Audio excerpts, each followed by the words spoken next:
panitia ke arah sana ya. Tadi itu sudah dilakukan perekaman kan? Kamera itu. Nanti ngomong Kamera sama ini dulu. aja Pak. Kamera keluar. Selamat pagi rekan-rekan, selamat datang di channel YouTube Re&Co Jakarta Tax and Legal Services, khususnya teman-teman yang beranggota di P5I. Pada hari ini, Selasa 7 Juli 2026, kami sedang berada di Pengadilan Pajak di Jalan Hayam Wuruk.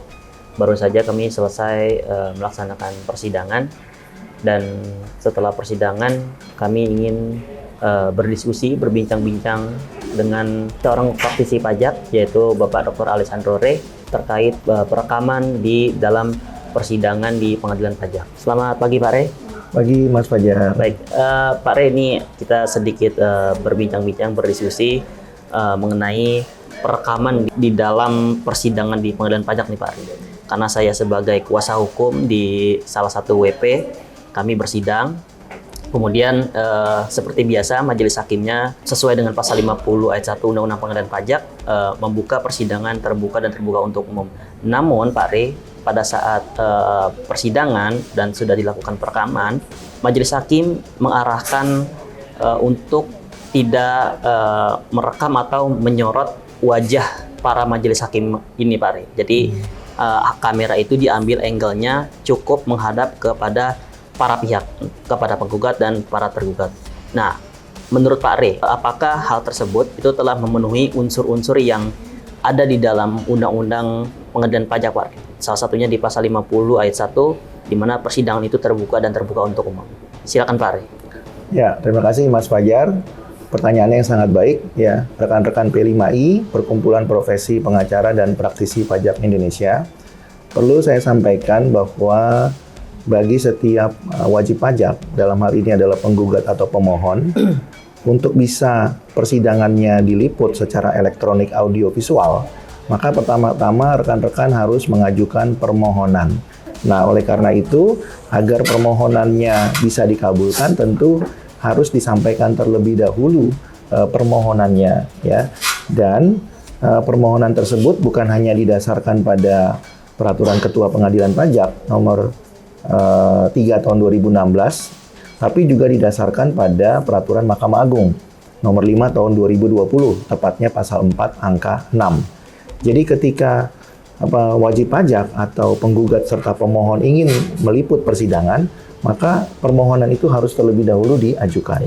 Ketika sudah diajukan sesuai ketentuan pasal 4 angka 6 per 5 2020, maka permohonan tersebut demi hukum harus dikabulkan. Kalau majelis hakim menolak, maka penolakannya harus dilandaskan atau didasarkan pada alasan hukum yang patut atau yang tepat. Jadi penolakan itu tidak boleh secara subjektif ya. Artinya tidak boleh kemudian majelis hakim mengatakan kami tidak mau direkam atau diliput tanpa alasan apapun. Kami tidak mau direkam atau diliput karena kami tidak ingin terkenal misalnya.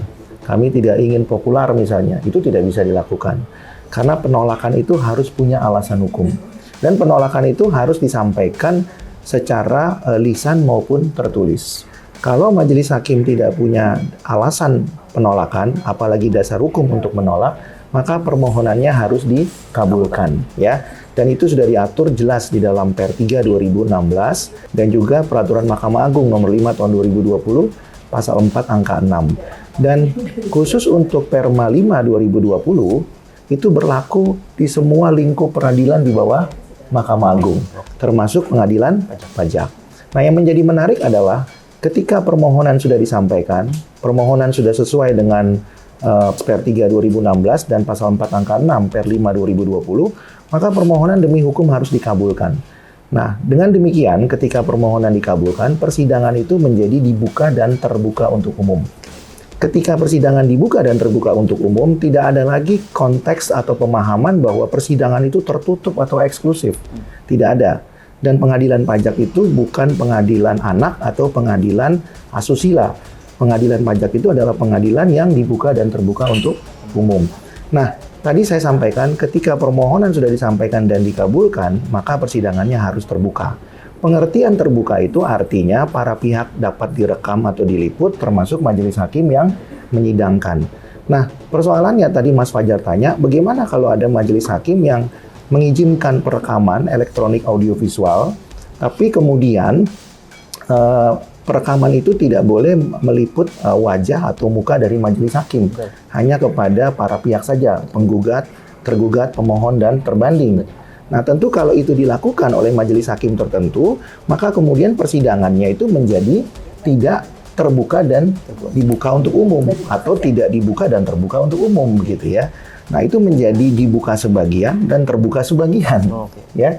Nah, sehingga dengan demikian, kalau dibuka sebagian dan terbuka sebagian, maka kemudian persidangannya tidak memenuhi unsur yang diatur dalam pasal 50 ayat 1 Undang-Undang Pengadilan Pajak. Nah, itu yang pertama. Jadi kalau merekam secara parsial, artinya hanya merekam para pihak tapi tidak merekam majelis, maka tidak terpenuhi unsur dibuka dan terbuka untuk umum. Dan oleh karena itu tidak terpenuhi pasal 50 ayat 1 Undang-Undang Pengadilan Pajak. Yang kedua, karena permohonan sudah disampaikan dan tidak ada penolakan, maka seharusnya persidangan itu lagi-lagi diperuntukkan untuk publik.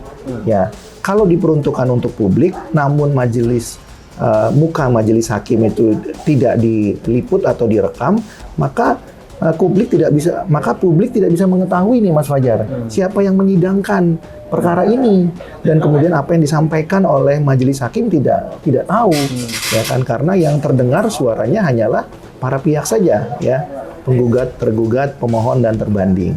Sehingga dengan demikian, menurut saya persidangan itu menjadi tidak memenuhi unsur dibuka dan terbuka untuk umum. Nah, yang ketiga, Mas Fajar, kalau ada majelis yang kemudian mengizinkan perekaman bagi para pihak saja tapi menutup wajah majelis hakim, yang menjadi pertanyaan adalah apa kerugiannya bagi majelis hakim, Mas Fajar? Bukankah majelis hakim punya kompetensi dan punya kemampuan dan keahlian untuk beracara atau bersidang? Kenapa kemudian mukanya harus ditutupi dan dijauhkan dari kamera? Itu menunjukkan bahwa majelis tidak mempunyai kompetensi untuk beracara, ya.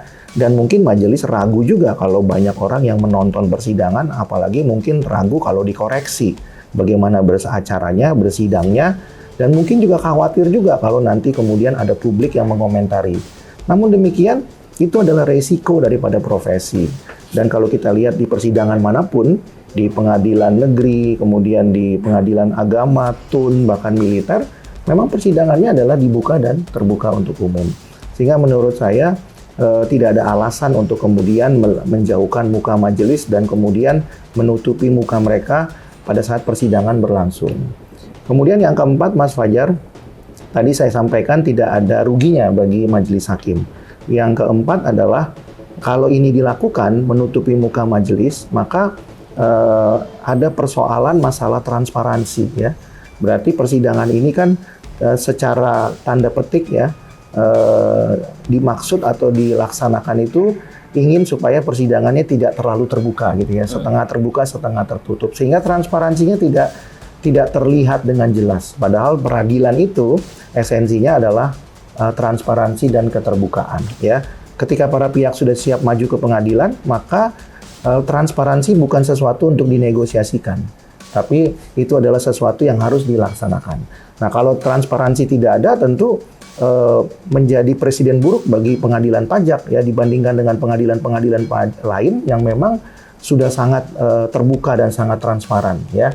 Dan itu adalah esensi daripada perintah atau amanat dibuka dan terbuka untuk umum, ya. Kalau kemudian transparansi itu tidak ada, maka ini merupakan kemunduran. Sementara pengadilan pajak akan bergabung satu atap di bawah Mahkamah Agung. Ya, kalau kemudian ini tidak transparan, maka putusan Mahkamah Konstitusi, ya, tahun 2023 yang memerintahkan pengadilan pajak menjadi satu atap di bawah Mahkamah Agung itu menjadi akan seperti sia-sia, ya, atau pepesan kosong saja yang tidak sama dengan pengadilan-pengadilan lain. Nah, sehingga menurut saya seharusnya memang ketika persidangan itu dibuka dan terbuka untuk umum, permohonan sudah disampaikan, ya, dan dikabulkan, maka tidak ada alasan bagi majelis hakim tertentu untuk menutup wajahnya, karena wajah majelis hakim itu kan bukan aktor maupun aktris, Mas Fajar, ya. Ya, jadi tidak perlu juga ditutupi, ya. Tapi biarlah itu persidangan dijalankan secara terbuka dan transparan. Demikian Mas Fajar. Baik, kalau tadi kan secara norma kan kalau berbicara norma tidak ada Pak Re, ya norma yang melarang kita sebagai kuasa maupun wajib pajak untuk melakukan perekaman berjalannya persidangan di pengadilan pajak. Nah, tetapi ada beberapa majelis Pak Re memang itu tidak sepakat atau tidak mau dilakukan perekaman, baik itu menyorot wajah majelisnya maupun menyorot wajah para pihak. Nah, menurut Pak Re, apakah majelis ini telah melanggar Pak Re karena tidak mau persidangan tersebut dilakukan perekaman? Ya, terima kasih Mas Fajar. Jadi menurut saya ketika permohonan untuk meliput persidangan itu sudah disampaikan dan kemudian tidak ada penolakan, maka permohonan demi hukum harus dikabulkan. Ketika dikabulkan, tapi kemudian melarang untuk merekam muka majelis atau wajah majelis, menurut saya kembali lagi bahwa permohonan itu belum sepenuhnya dikabulkan, ya. Karena pasal 50 ayat 1 Undang-Undang Pengadilan Pajak sudah jelas mengatakan sidang dibuka dan terbuka untuk umum. Artinya publik harus mengetahui, tidak ada batasan, termasuk batasan wajah. Termasuk batasan muka yang harus ditutup itu tidak ada. Ya, kalau ini sampai terjadi, maka pengadilan pajak itu nantinya akan mengalami kemunduran dan ditertawakan oleh pengadilan yang lain ya. Karena pengadilannya seyogianya memang dibuka dan terbuka untuk umum ya. Jadi menurut saya kalau itu dilakukan oleh majelis hakim tertentu, tentunya menurut kami atau menurut saya itu adalah dugaan pelanggaran kode etik dan pedoman perilaku hakim. Dan kalau ada wajib pajak ya, penggugat pemohon yang merasa dirugikan karena tidak mendapatkan transparansi, tentu pihak-pihak yang dirugikan bisa melaporkan kepada Komisi Yudisial Republik Indonesia atau kepada Badan Pengawas Mahkamah Agung Republik Indonesia. Demikian Mas Fajar. Nah, terakhir nih Pak, perlu nggak sih Pak dibuatkan surat pernyataan Pak bahwa kuasa atau wajib pajak itu kalau ingin melakukan perekaman harus dibuatkan surat pernyataan agar mencegah video dalam perekaman persidangan ini dibuat misalkan disebar ke channel YouTube kemudian menjadi konsumsi publik gitu Pak. Nah, perlu nggak sih Pak surat pernyataan itu dibuat dan kemudian disampaikan kepada majelis hakim? Ya, terima kasih Mas Fajar. Tentu saya perlu menjelaskan bahwa ketika wajib pajak ya penggugat atau pemohon mengajukan permohonan untuk merekam atau meliput persidangan secara elektronik audiovisual, tentu kuasanya sudah mendapatkan izin daripada prinsipalnya. Dan izin itu kan sudah disampaikan di dalam surat kuasanya, ya. Kalau kemudian ada majelis hakim yang masih takut dan khawatir kalau ini akan disalahgunakan, ya, dan kemudian meminta surat pernyataan dibuat oleh kuasanya, ya, atas izin daripada prinsipal, menurut saya itu tidak perlu. Kenapa? Karena dalam surat kuasanya sudah jelas dibunyikan bahwa pemberi kuasa memberikan kuasa kepada penerima kuasa, termasuk tapi tidak terbatas untuk melakukan perekaman persidangan secara elektronik audiovisual. Kalau majelis merasa dirugikan, ya maka majelis bisa menempuh upaya hukum.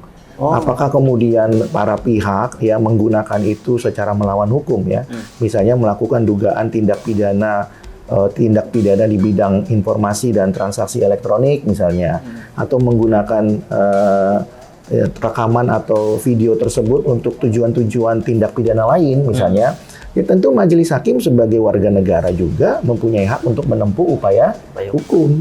Jadi surat pernyataan pun kalau dipaksakan diminta oleh majelis kepada para pihak bukan berarti kemudian majelis hakim tidak bisa menuntut atau menggugat mereka yang melakukan perbuatan melawan hukum atau dugaan tindak pidana. Tidak demikian.